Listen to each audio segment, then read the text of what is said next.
E eu te diria que a minha convicção é a de que homens e mulheres não vieram ao mundo para assistir o que ocorre. Viemos ao mundo para mudar o mundo. É um dos maiores intelectuais do nosso país e eu tenho comigo uma grande honra de ter convivido pelo menos por 12 anos com esse homem, né? Um homem humanista, um homem acolhedor, né? Um homem apaixonado. Paulo Freire, que trilhas imprimiu em Campinas? Consciência, horizontalidade,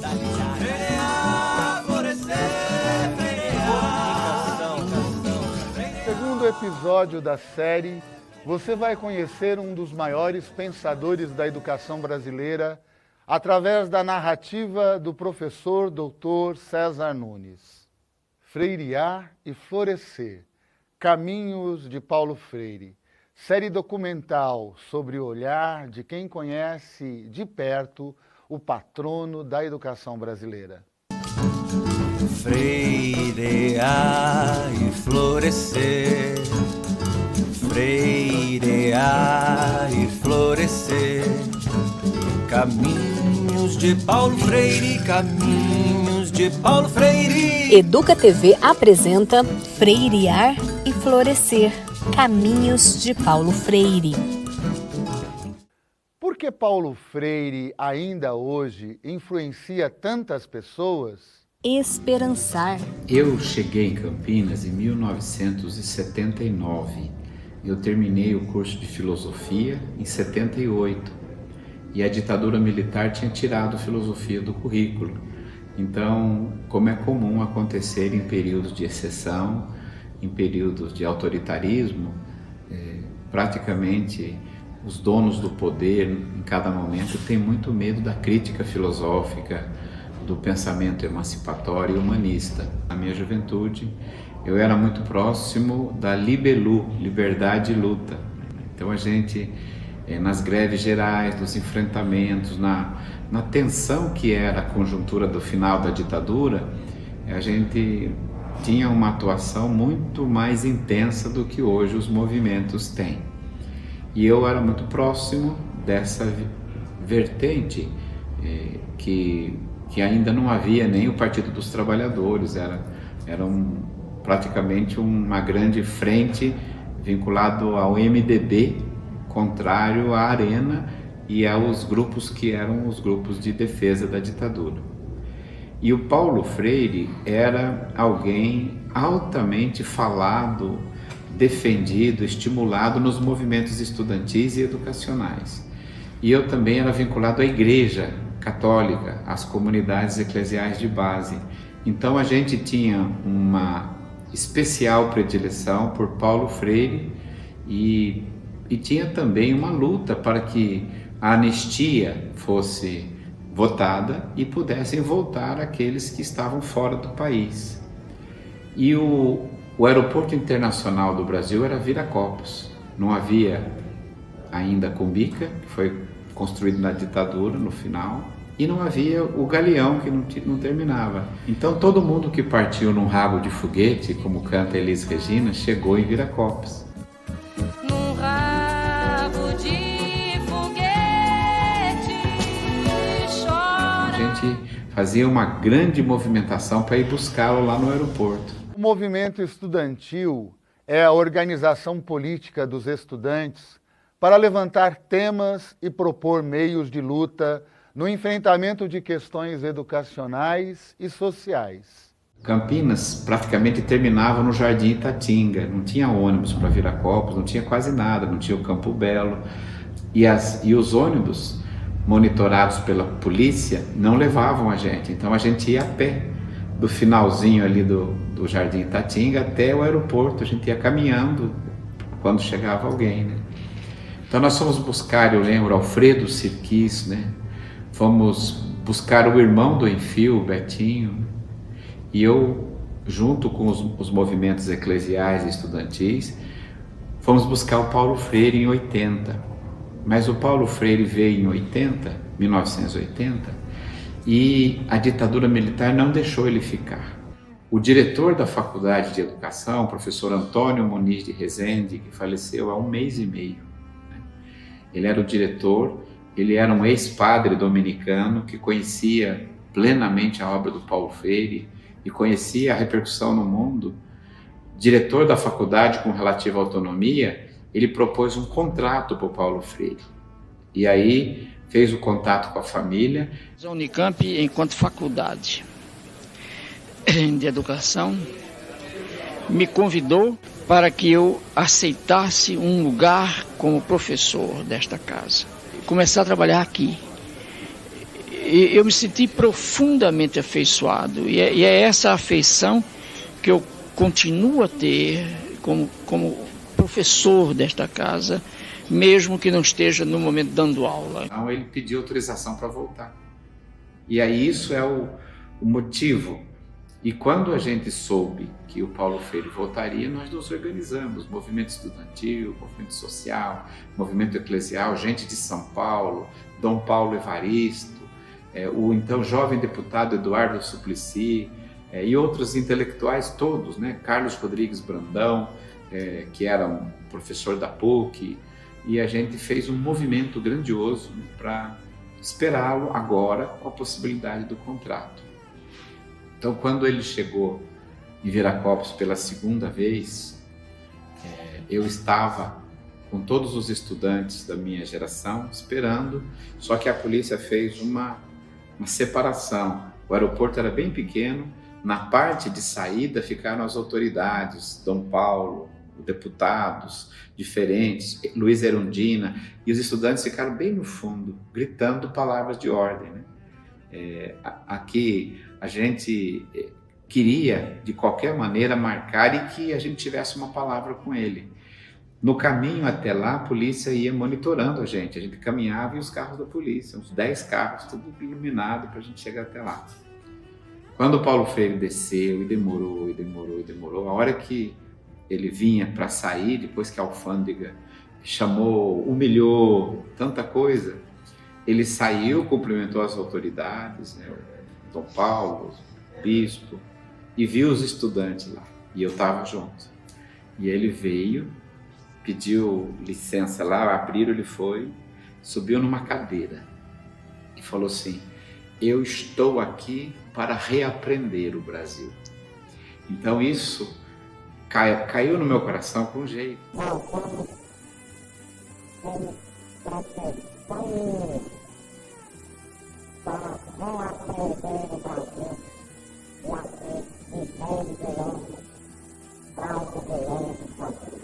Com jeito, porque as outras pessoas que chegavam dizendo que queriam ensinar, que o mundo tinha mudado e o Brasil tinha ficado para trás. E as pessoas chegavam, outros líderes, falavam: nós viemos aqui para trazer a atualidade do mundo para vocês, porque vocês estão para trás. Paulo Freire fez o inverso. E eu fiquei encantado com ele, fiquei apaixonado mais do que eu já era pela sua obra. E como eu já tinha feito história, eu resolvi fazer pedagogia para poder estar perto, né? Que era o jeito de eu estar perto. Aí prestei o curso de pedagogia e vim para estudar. E eu queria já fazer o mestrado. Como ele foi contratado, a Unicamp, né, tristemente, né, a Faculdade de Educação lhe deu um contrato, o acolhimento foi generoso, mas a universidade, ainda controlada por forças altamente fiéis à ditadura militar, fazia de tudo para impedir nas instâncias superiores a contratação do Paulo Freire. Primeiro alegaram que ele não era doutor. Ele tinha, naquela época, já 17 títulos de doutor honoris causa. Hoje ele tem 40. Era o brasileiro mais laureado. E o doutor honoris causa tem academicamente o mesmo valor que um doutorado. É por isso que se dá o título. Não é um diploma. Depois fizeram uma série de coisas, que ele não morava em Campinas, que a documentação, e ele ficava dando uma palestra, dava uma aula magna, até que saísse o processo dele, né? Quem estudou isso maravilhosamente é a professora Débora Maza, a dificuldade para compreender o Paulo Freire. E ele nunca eu vi na personalidade do Paulo Freire algum gesto de raiva, de ódio, de negação. Pelo contrário, ele falava com firmeza, mas tolerante, de maneira amorosa e altamente esperançoso. Esperançar, conceito presente na teoria freiriana. É preciso ter esperança, mas ter a esperança do verbo esperançar. Porque tem gente que tem esperança do verbo esperar, e esperança do verbo esperar não é esperança, é espera. Esperançar é se levantar, esperançar é ir atrás, esperançar é construir, esperançar é não desistir, esperançar é levar adiante, esperançar é juntar-se com os outros para fazer de outro modo. Lições do Mestre. Eu não pude entrar no mestrado logo, fui prestar no outro ano, e eu não pude ser orientando dele, porque a situação dele estava em trâmite ainda, para ele poder pegar orientandos, mas eu ficava nas aulas, porque ele dava aulas lá no pavilhão básico e às vezes lá no centro da reitoria, onde hoje é lá um departamento, tinha umas salas enormes, porque vinha muita gente, particularmente da rede estadual, que já o conhecia, os que ficaram aqui, mas conheciam a obra dele, né? E era curioso, porque as aulas sempre, muita gente, e ele chegava, né, de maneira extremamente acolhedora, discorria, falava, buscava um tema, e a gente ficava cada vez mais encantado. Eu acabei entrando no mestrado em 83, né? Não podia ser orientado dele, pela situação dele ainda, mas o meu diretor, o meu reitor, o meu orientador, perdão, o professor Pedro Gurgen, que foi o diretor depois do professor Antônio Muniz e renovou o contrato com o Paulo Freire, disse assim: César, você gosta tanto do Paulo Freire que eu vou te fazer uma coisa, não sei se você vai gostar. O que que é? Ele não sabe dirigir e mora em São Paulo, então o carro da faculdade fica aí, se você quiser você leva e busca ele. Eu não dormi aquela noite, porque eu ia ser motorista do Paulo Freire. Ele vinha algumas vezes com um ônibus chamado Massa Crítica, que saía da USP e vinha para a Unicamp. Até hoje tem, mas já perdeu o glamour, porque vinha Ottaviani, Maurício Trachtenberg, Paulo Freire, quando vinha para cá Marilena Chauí, Michel Louvi. Se caísse aquele ônibus, caía a inteligência, né, do país, particularmente nas ciências humanas. E eu, quando ele vinha com Massa Crítica, eu ia buscá-lo lá no comecinho de Barão Geraldo, onde hoje é uma churrascaria ali, hoje é o Dalben, né? A Massa Crítica parava ali, eu trazia ele de carro para cá, porque a estrada era pequena, não tinha nada aqui ainda, né? Foram formados nos anos 80 praticamente. E eu sempre com ele, né? Com o carro, um golzinho bola branco, e eu ia buscá-lo lá em Perdizes, onde ele morava, e eu, nesse convívio, eu primeiro nem falava de ansiedade, e depois eu comecei a ficar amigo e conversar com ele. E eu, nessa proximidade, ele falou assim: Cezinha, nenhum dia de minha vida se passou sem que alguém me acusasse de coisas que eu não fiz, de coisas que eu não penso, de coisas que eu não sou e nem acredito, só para me colocar à prova. Eu fiquei assustado, porque era um depoimento. Aí ele estalou a boca e falou: mas nenhum dia de minha vida se passou sem que eu contestasse a acusação, sem que eu repusesse a verdade, sem que eu falasse a minha palavra, porque é assim, menino, a vida é a gente sempre contrapor a tudo aquilo que de mal nos querem fazer e nos querem proporcionar. Então isso para mim é uma passagem que é uma lição de vida, né? Nenhum dia de minha vida deixei de ser acusado. Paulo Freire foi acusado o tempo todo na sua vida, desde que virou diretor e que fez um movimento grandioso, pela direita e pela esquerda. A esquerda eu chamava de populista, a direita eu chamava de comunista, o que é um absurdo, porque é um homem que tem uma originalidade, é alguém que veio das camadas populares, é alguém que alcançou o esplendor de reconhecimento mundial, alguém que fez mobilidade econômica, mobilidade cultural, mobilidade social, acadêmica, mas não fez mobilidade política. Nunca deixou a sua classe social, nunca deixou os oprimidos e escreveu a Pedagogia do Oprimido, porque a gente está cansado de pedagogia dos opressores. Pedagogia do Oprimido, obra que causou uma revolução na educação, que deve ser um instrumento de libertação e não de opressão. Mas o que fazer para se construir uma sociedade igualitária? Lições do mestre.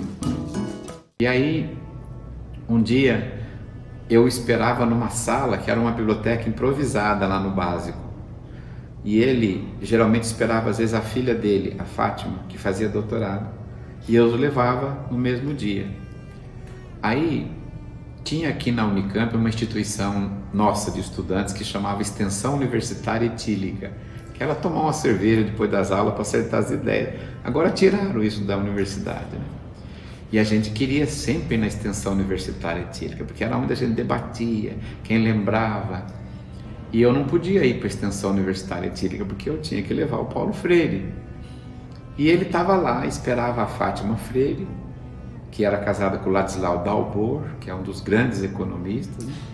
Morava em Campinas, e ele ficava lendo os livros da biblioteca até a Fátima chegar, e eu ansioso. Aí eu falei: professor Paulo Freire, não dá para o senhor chamar aí a sua filha, adiantar? Porque depois das 6 horas eu não sei sair de São Paulo. Mentira minha, né? Era uma vontade de vir. E ele disse assim: Cezinha, tu és muito ansioso, menino. Sente aí, que as coisas não são assim. Eu fiquei quietinho. E ele leu. Depois de uns 40 minutos, e eu já ansioso, ele falou assim: Cezinha, estás vendo esses livros que estão atrás de mim? Eu falei: estou vendo, professor, eu enxergo bem. Estás vendo esses livros de página, de capinha azul? Eu falei: estou vendo, são as teses de doutorado. Estás vendo de capinha branca? Eu falei: estou vendo. São as dissertações de mestrado.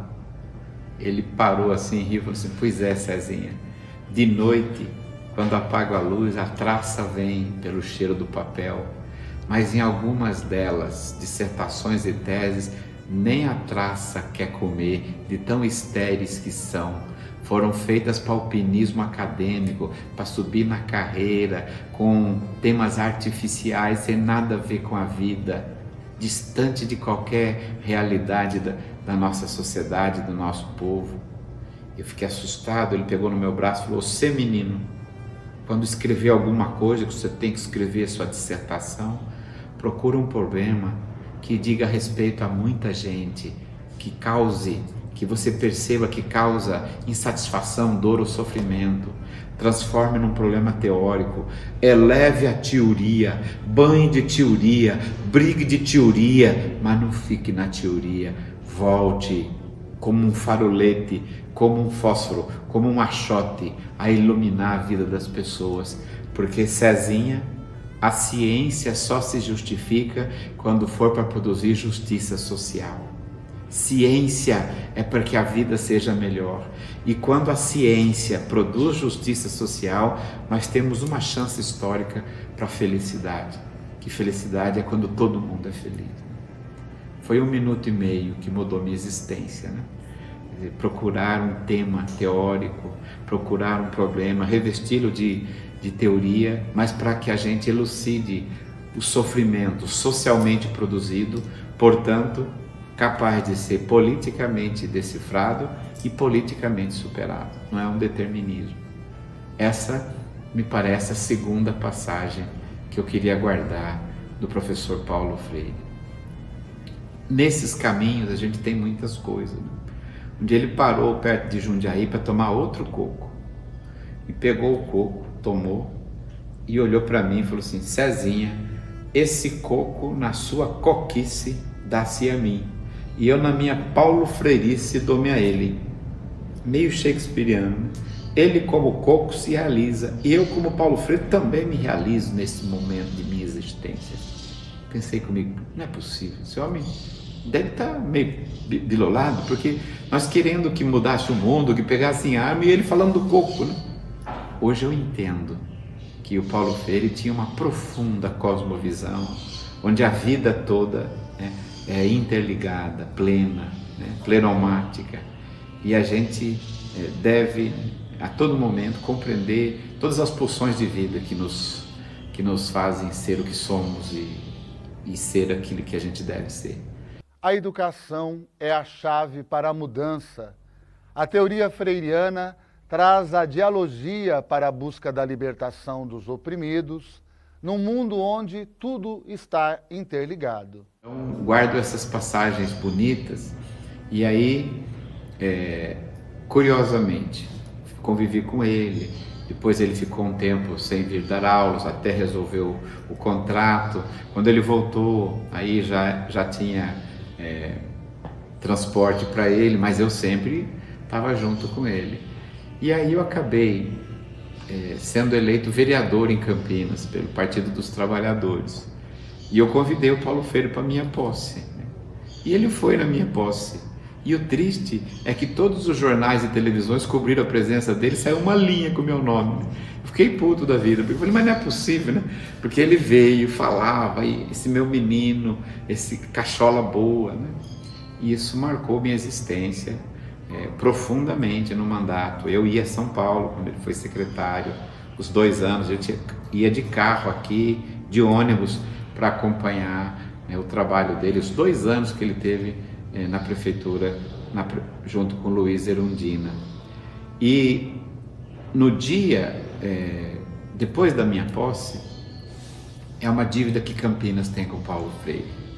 Eu criei o diploma do mérito educacional professor Paulo Freire como vereador e convidei o Paulo Freire para entregá-lo, e ele veio. E na Câmara dos Vereadores ele entregou um para a Universidade Católica, entregou para uma escola pública, para uma diretora, para todo mundo. E fez um discurso que alguém que quiser procurar, porque está gravado, sobre educação, que é uma das coisas mais belas que eu já ouvi. E a hora que eu o abracei, agradecendo, é a terceira passagem que eu queria guardar. Falei, professor Paulo Freire, eu gosto tanto do que o senhor fala, eu gosto tanto do que o senhor diz, eu queria ficar o tempo todo perto do senhor. Ele, que era um homem de abraços, abraçado comigo, disse, Cezinha, a gente só admira nos outros o que o nosso coração está cheio. O que se admira em mim já está no seu coração. É só um reconhecimento, uma reminiscência. A gente só vê nos outros o que a gente acredita e se admira do que a gente acredita. Então talvez eu esteja expressando o que já está no seu coraçãozinho. Então são 3 passagens de humanismo, de proximidade, né?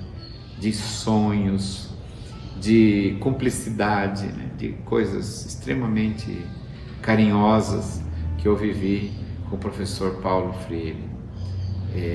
Depois de algum tempo, ele pegou uma jornada de trabalho na Pontifícia Universidade Católica, no Núcleo de Educação. E ele caminhava aqui, entre a Unicamp, subindo o hospital. Hoje tem uma passagem, naquela época não tinha. No meio do canavial, ia ele e o Carlos Rodrigues Brandão e outros professores daqui, iam dar aula na PUC, na teologia. E lá ele sentava numa cadeira, eu o acompanhava no meio do canavial. Eu fico imaginando hoje o que o universo ia dizer com Carlos Rodrigues Brandão, Paulo Freire, às vezes Otaviano no meio do canavial, né? Que hoje são bibliografias, né? Indo para a PUC. E lá, algumas vezes, ele cansado, né? Falava, Cezinha, eu vou dormir um pouco. Você, por favor, se alguém chegar, diga que eu estou lendo, porque a gente não pode escandalizar os pequeninos. Eu falei, tá bom, muitas vezes. Então ele ficava lá 15 minutinhos, para depois ele atender as pessoas, né? Então cheguei a ter essa proximidade, essa alegria com ele, né? Outras pequenas e outras coisas, passagens, só reforçam essas 3 que eu queria registrar com vocês, né? Um homem humanista, um homem acolhedor, né? Um homem apaixonado. Humanismo, prática essencial para a promoção de uma educação para a liberdade. Então Paulo Freire é um dos homens mais injustiçados da cultura brasileira. É um homem inteligente, culto, terceira geração dos intelectuais do século XX. O primeiro é Álvaro Vieira Pinto, que é um homem que faz a cabeça do Paulo Freire. Ele aprende com Álvaro Vieira Pinto a brasilidade, a compreensão. Ele estuda os autores da filosofia francesa, o personalismo de Emmanuel Mounier, que é a ideia de pessoa, a dignidade da pessoa. E depois ele vai entrar em contato com o pensamento marxista, que vê a história da opressão. Então Paulo Freire faz uma síntese profunda, né? O ideal de Brasil, a dignidade da pessoa e as lutas sociais para superar a opressão. Então ele faz no pensamento dele essa articulação total. É um intelectual que se faz na militância política, na crítica literária, nos escritos, e não na universidade. Ele não fez carreira na universidade. A universidade para ele é um ponto de apoio, depois que ele já estava pronto. Porque tem muitos intelectuais que fazem carreira pela universidade e acaba servindo aos interesses do Estado e ao status quo. Paulo Freire passou pela universidade, mas não é um academicista no sentido. Por isso que a universidade faz ouvidos moucos a Paulo Freire, a academia, grosso modo. Passou pelo movimento político, mas sem ser populista, é um intelectual original, leu o marxismo com profundidade, usa as categorias do pensamento marxista, mas não comunga com a compreensão de mundo do marxismo, está claro, né? Com a autonomia e liberdade que ele tem.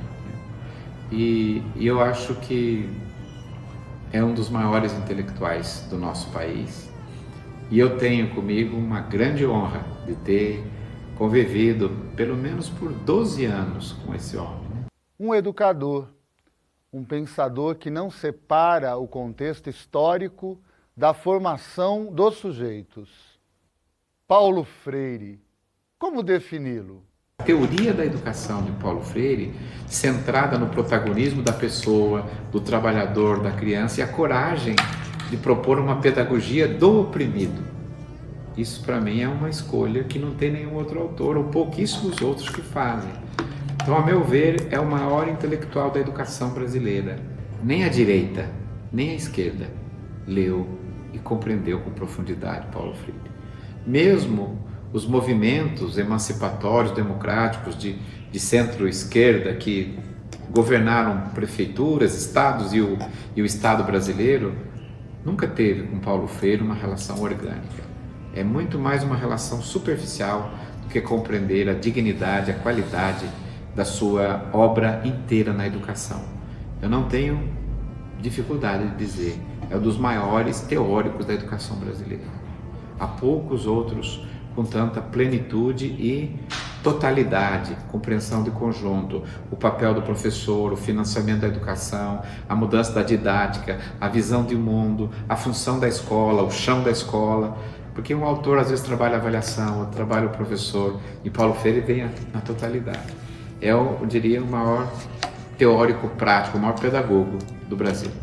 O legado de Paulo Freire vive através dos alunos, educadores e de todos os que acreditam no poder da educação como caminho para a construção de uma sociedade mais justa e igualitária. Só quem não briga é quem não tem futuro. E quem não tem futuro não tem presente. Entende? Porque o futuro, afinal de contas, não é uma província que fica distanciada de mim, muito além de mim, à espera de que eu chegue lá. Pelo contrário, eu sou fazedor do futuro. Somos nós, enquanto gente, enquanto povo, enquanto classe social e também enquanto indivíduos, que temos que, transformando o presente, com o aprendizado que a experiência do passado nos deu, criar o futuro. Quer dizer, o futuro é uma invenção da gente.